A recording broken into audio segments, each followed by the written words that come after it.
It's okay, I appreciate that. So in my understanding, this conversation hasn't happened yet, and we have to note this in the context of it's really cold outside, it's going to be wet soon, and with the rains coming, and we don't have enough housing or shelter to offer everybody to move indoors, and so I really do think this is something we should consider, and just wanted to frame that for my colleagues' benefit before we hear from the public today. All right, thank you very much.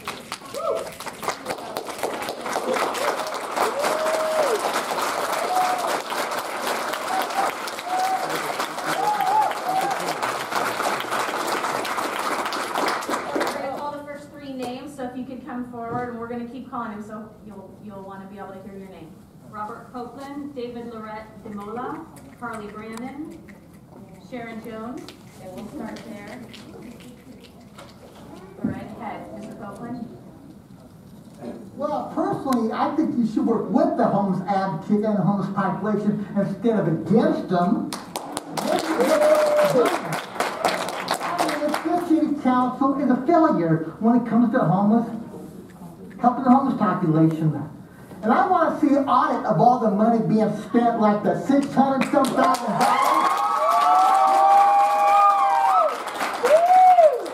that you're not going to use now. Why waste a taxpayer money? I don't get it. I mean, this city council needs to be replaced for most of them. Work with the homeless advocates and the homeless population instead of against them. Maybe you won't see all these homeless sweeps, and we get more people help they need. Thank you.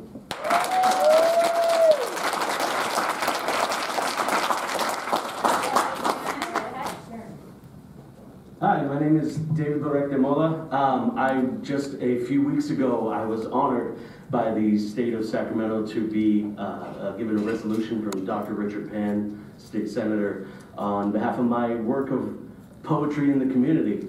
I also suffer from major mental health issues, and I just want to say that all of this wouldn't have happened. My ability to go into schools and teach kids, the ability to express themselves honestly, if I didn't have my parents. I would be unhomed. I would be in the streets, and the truth is that would lead to me having to start over constantly when cops come through and take everything I own away. I look at these, the unhomed youth representatives who were just here, $6 million they raised, and I believe it was you who called it a miracle, miraculous, that they could work within the bureaucracy. It shouldn't be a miracle for people to what I mean by that is to say that there should be avenues made to make that a much more simple connection, because to even me, someone who's been funded by the city, I still don't know how to get in touch with most of you. I'm thankful I have Katie Valenzuela on my Facebook. But sincerely, there needs to be better avenues built that forge between the unhomed community and you, because the needs here are not understood by any of you. And I'm not saying that as a means of chastising you, but it's just a fact. It's a truth. In the way that you don't understand what it's like to go through major mental health issues. You don't understand what it's like to be someone of color in this community. You don't understand what it's like. And yeah, it's not to chastise you. It's to say that all disagreements start with understanding that neither side necessarily knows the other's position. And please, come to the table, right? Because we're here.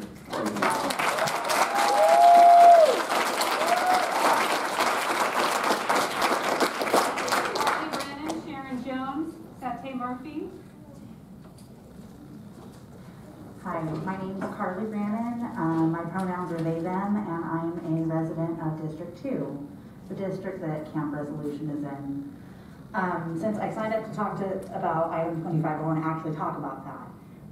That is a large amount of money that's available to use towards really helping people who are currently living outside in their vehicles, couch surfing, whatever level of homelessness they're experiencing. I'm definitely in support of getting the money. I am even more than supporting that. I'm concerned about the way that this council will use that money. because of the way that it's been used in the past. We consider sweeps homeless services. It's not a service to completely destroy a person's life by further displacing them when they're already displaced, by taking all of their survival gear that they need. It is survival gear, it's not just stuff. And they're not given enough time to leave. It's not okay. And they need to not be made to leave because there's nowhere else for them to go.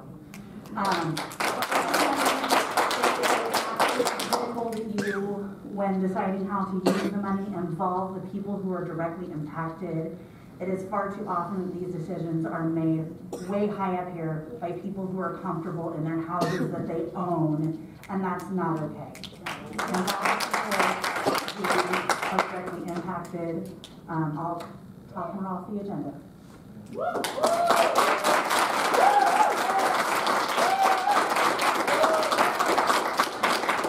Murphy, Ellie's work. I'm Sharon Jones, and I am the host of Camp Resolution.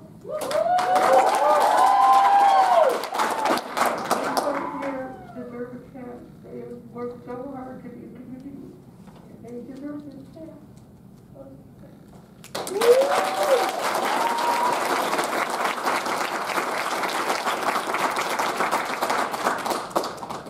My name is Suzanne. I'm a resident of Camp Resolution, as well as my 65-year-old grandmother. She got half a foot and no arm. She done been everywhere. I done called everybody. I take care of her. They cut her off of IHS because she don't have no place to live. Don't nobody want to help her get no place to live.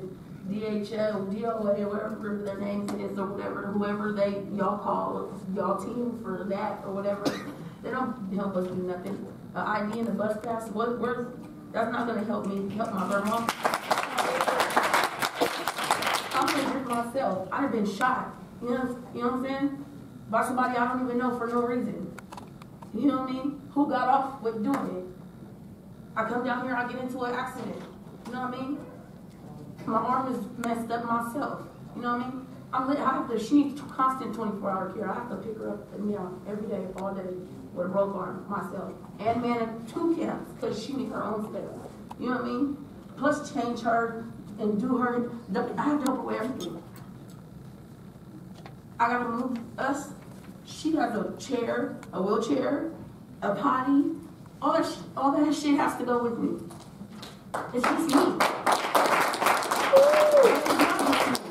I got 3 generations worth of us out there. Me, my mama, she just so happened to move out of state, but she was out there too. So I'll talk about that more.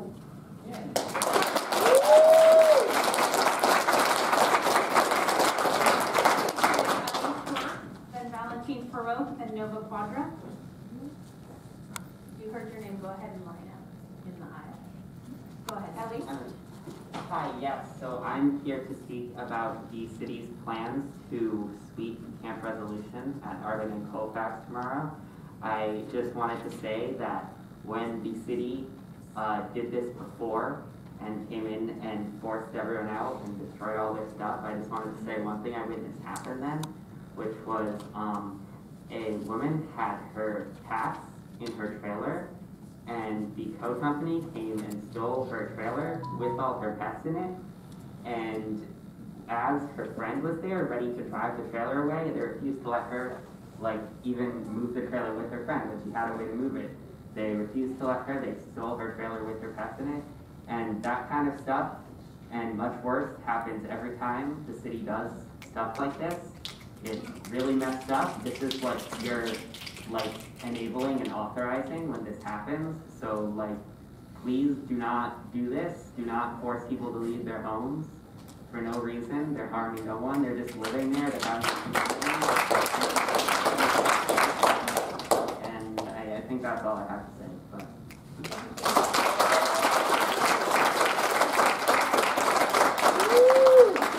Nova Quadra, then Alexandria Westerfield. Valentine.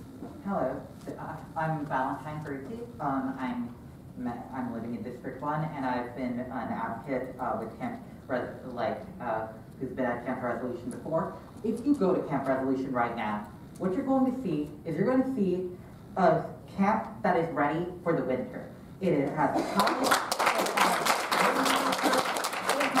all the winterization it needs for the people to survive. And this isn't easy. Last year, despite the warming centers that I know you guys have worked hard to get them open, and even then, you still need to open them more, but let's hold that aside.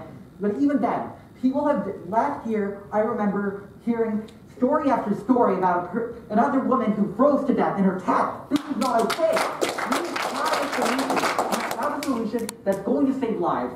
Ellie just talked about, and for the record, she is my partner. Ellie just talked about how the sweeps are actually kind of catastrophic. They take people's stuff. They destroy them. Just the other day at Basler, there was a site in Basler where people were removed. I saw them take a bulldozer right through the tents, destroying everybody's stuff. Nobody could get out. We asked them, hey, do you have any services available? We went up to DCR. They said, no, we do not have anything. We think they can help other people. We came back again, asked for services, asked what services they were offering. They didn't have a thing. The services do not exist right now. And I think part of this, and the reason I have to oppose Agenda 25 is because of all the graft that's in the system. That $6.5 million that was raised by these advocates, I get clapped because I know it's just going to go lining somebody's pocket. And then...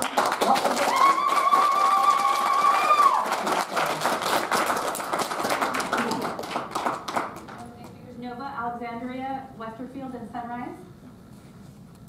Hello, my name is Nova. I'm a resident of District 4, and I just want to ask all of the council members to consider themselves and their family members, the people that they care about, and put yourselves into the shoes of people who are about to be wiped away from their homes. It isn't just their homes that you're wiping them away from, you're also taking away all of their communications with each other and all of the resources that they have spent months building. It is not just this location, it's all of the locations that you sweep in Sacramento. You're wiping people away of everything that they have, not just their belongings, but their families, their communities, the people that care about them, and the people that come and bring resources as well, and share resources and share time and conversations. These things matter. These things matter just as much as physical belongings do, and none of you have taken any of the time to consider any of that.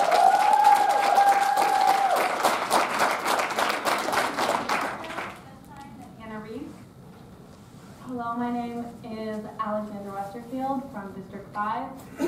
The U.S. government spends $740 million a year on the military, $200 million a year on the police, and keeping people homeless costs taxpayers $35,000 a year.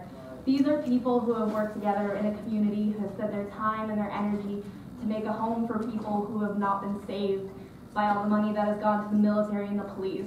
And they are being victimized, thrown out, and destroyed because the government can't take good enough care of its people.